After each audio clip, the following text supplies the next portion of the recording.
Hello learners, welcome to my channel. आज के इस वीडियो में हम इंग्लिश ऐसे राइटिंग करेंगे जिसका टॉपिक है digitalisation of education.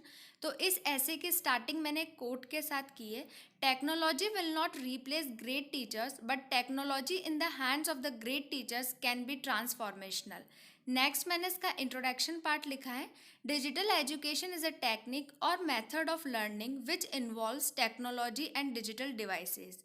The outbreak of COVID-19 pandemic resulted in tremendous change in the traditional education system, wherein laptops and online classes replaced books and classrooms. It resulted in digital revolution in the field of education. Digital education is the innovative use of technology and digital devices throughout the teaching and learning process and is also known as technology enhanced learning or e-learning.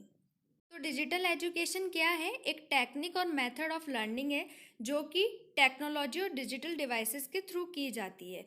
और जो कोविड-19 pandemic था उसी के कारण जो है education field में इतना डिजिटल रिवॉल्यूशन आया था।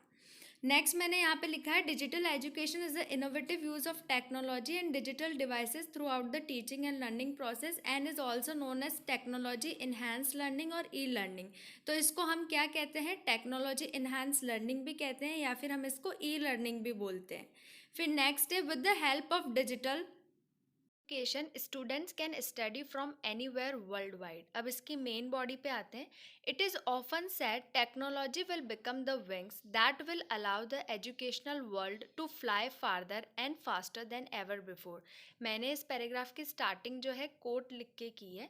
नेक्स्ट देखते हैं। Online learning has change our perception of education, making education sector improve over time and adding values to the life of the people. फिर यहाँ मैंने लिखा है कि जो ऑनलाइन लर्निंग है उसने क्या किया है? एजुकेशन का जो परसेप्शन था लोगों के अंदर उसको चेंज किया है। The government of India has announce several initiatives as part of its education campaign with the aim of benefiting the students belonging to different stratum of society. जो गवर्नमेंट ऑफ इंडिया है उन्होंने several initiatives लिए हैं जो अभी आगे अपन पढ़ेंगे क्या क्या इनिशिएटिव्स लिए हैं गवर्नमेंट ने जिससे कि क्या हो, बेनिफिट्स हो स्टूडेंट को और ऐसे स्टूडेंट्स को बेनिफिट हो जो कि क्या है, डिफरेंट स्ट्रेटम ऑफ सोसाइटी से हैं। मतलब कि जो गांवों में रह रहे हैं, जो एक ऐसे एरिया में रह रहे हैं जहाँ पे एजुकेशन उनको नहीं मिल पा रही अच्छे से, तो उन सबको कवर किया है इसके अंदर।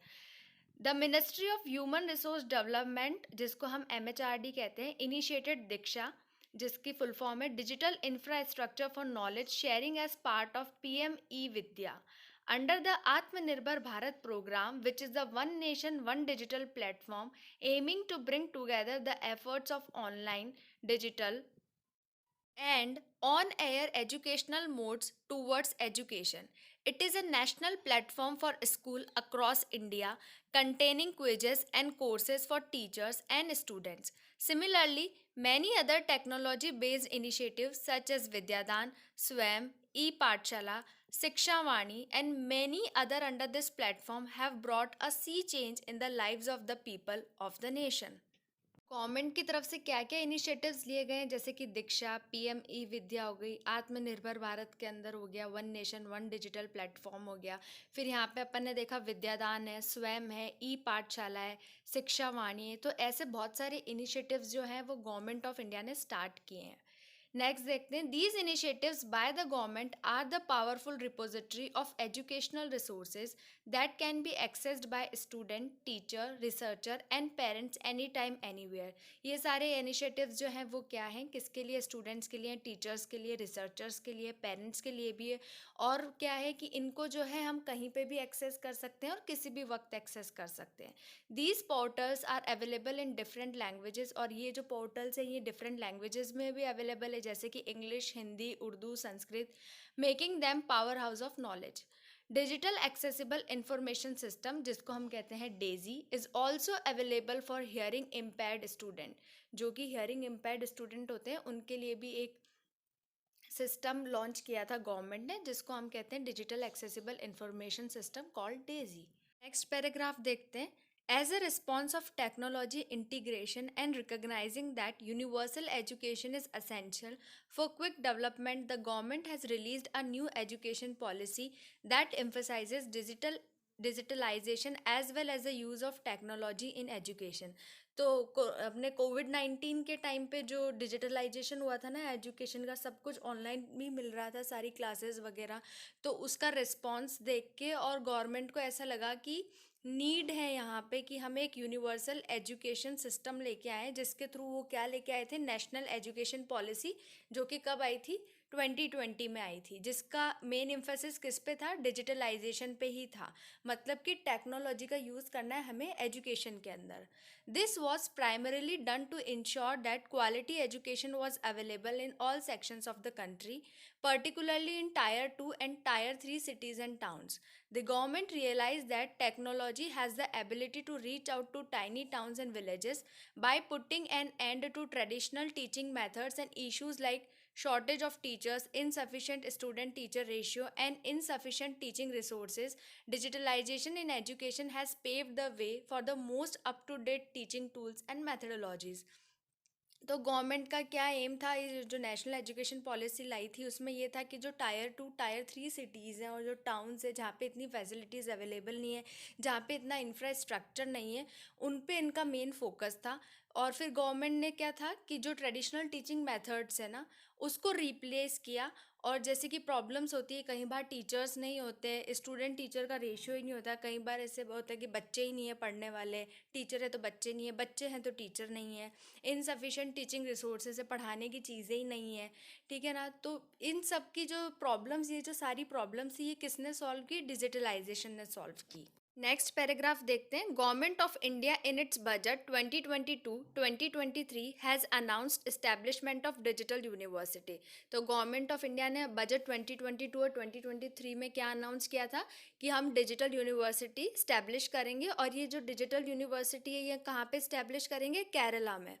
The university will provide access to students across the country for world-class quality universal education with personalized learning experience at their doorsteps.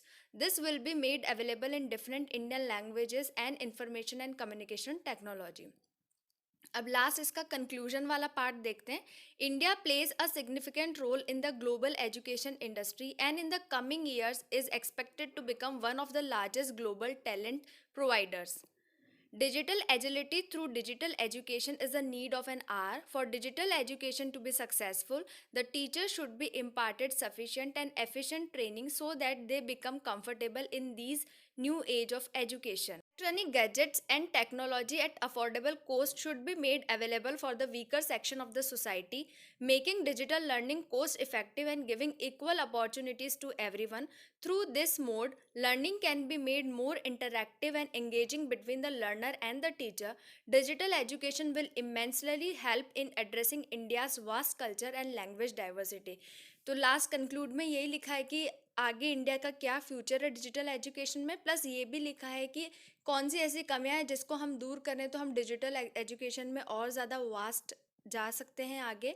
और लास्ट है, digital education will immensely help in addressing India's vast culture and language diversity. ये क्या करेगी, ये help करेगी क्योंकि India एक क्या है, इंडिया का जो कल्चर है वो बहुत वास्ट है और डाइवर्सिटीज़ बहुत है इंडिया के अंदर। इसका मैंने एंड जो है फिर से कोट लिख के किया है, sharing is good and with digital technology sharing is easy. ये जो ऐसे जो मैंने लिखा है ये एक जस्ट है, आप इससे एक आइडिया ले सकते हैं कि कैसे हम ऐसे लिखें। और भी कुछ ऐसी इन्फॉर्मेशन है जो आप खुद से ऐड करना चाहते हैं वो आप कर सकते हैं। ये एक आउटलाइन है जिससे आपको हेल्प मिल सकती है अगर ऐसा कोई ऐसे लिखने को आ जाता है एग्ज़ाम में तो आप किस तरीके से लिखेंगे। That's it. अगर आपको वीडियो अच्छा लगा हो, नॉलेजेबल लगा हो तो please like and subscribe to my channel. Thank you.